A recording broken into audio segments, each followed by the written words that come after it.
There is a strange contradiction within the human heart. We long for happiness. We crave peace.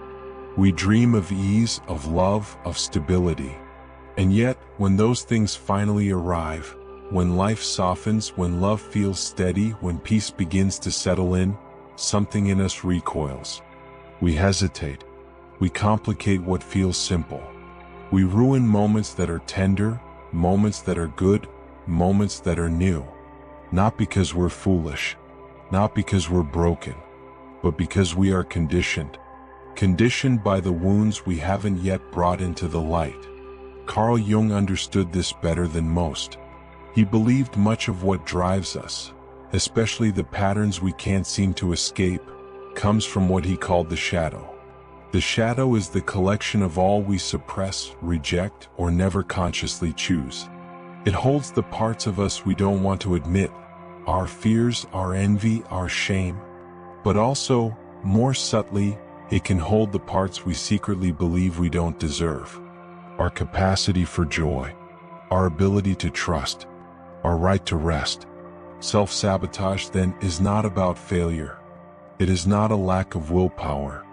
It is the unconscious trying to protect you from something it still associates with danger. If in the past joy was always followed by loss, the psyche learns to fear joy.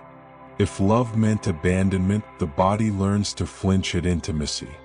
If being seen once led to humiliation, the self learns to hide, even from what it desires most.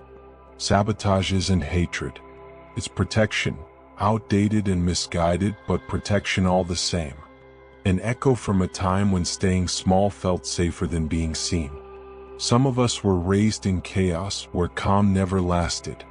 Now peace feels suspicious, boring, like the calm before a storm.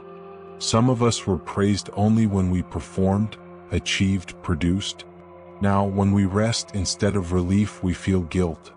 Some of us were taught love as a transaction, something we had to earn. So when unconditional love shows up, we don't reject it because we don't want it. We reject it because it feels unreal, impossible to hold. The shadow carries all these lessons. And when we don't make them conscious, they shape our reality without permission. Jung once said, "Until you make the unconscious conscious, it will direct your life, and you will call it fate." This is why we sabotage our own happiness. Not because we're weak, but because a younger part of us still believes the danger isn't over. The story just hasn't been updated yet. Healing, then, is not about deleting that part. It's about bringing it into the present. Showing your body, your mind, your heart, the danger has passed. That not every joy will end in loss. That not every calm will be shattered by chaos. That safety now exists even if it feels strange at first. We begin by noticing. Not with judgment, but with gentle curiosity. Notice how you feel when things finally go well. Notice the tension when love stays consistent. Notice the urge to pull back when something becomes stable. Not to shame yourself, but to understand yourself. Because beneath every act of sabotage is a scared part of you, a younger self that still believes it's safer to shrink, to run, to expect less. And what that part needs most isn't discipline. It isn't scolding. It's contact. It's compassion. It's proof through lived experience that the world is safer now. The shadow softens when it is seen, not when it is silenced. The antidote to sabotage is not perfection. It's presence. It's staying with what feels good, even when it's uncomfortable. It's practicing joy instead of waiting until you've earned it. It's allowing love to feel ordinary, not just dramatic. It's trusting that peace is enough, even if your nervous system isn't used to it. There is no battle to win here.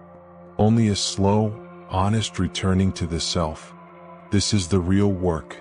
Teaching your body that safety does not always mean silence. Teaching your mind that slowness is not laziness. Teaching your heart that being held does not always mean betrayal is coming. You are not broken for struggling to receive what you've always longed for. You are simply adjusting to a life beyond survival. And yes, That adjustment is awkward, can even be painful, but it is sacred, because you are not the person who once needed to sabotage just to survive. You are not living inside the story that once made that necessary. You have grown. Your context has changed. And now your psyche is learning to catch up. This is what Jung meant by integration. Healing not as escape but as a homecoming. Not forcing change from the outside but letting the exiled parts of you return. So when you feel joy, stay. When love enters, breathe through the urge to retreat. When success comes, resist the old impulse to break it before it breaks you. And when sabotage does show up, and it will, pause. Ask softly, what am I afraid will happen if I let this be good? What am I protecting myself from? Is that fear still true, or is it a ghost from the past? The more you do this, the more trust builds inside. And over time, your nervous system learns. It is safe to receive. It is safe to hold. It is safe to feel. The inner saboteur is not your enemy. It is your younger self waiting for someone, you, to tell it the truth. The danger has passed. The war is over. Joy too belongs to you.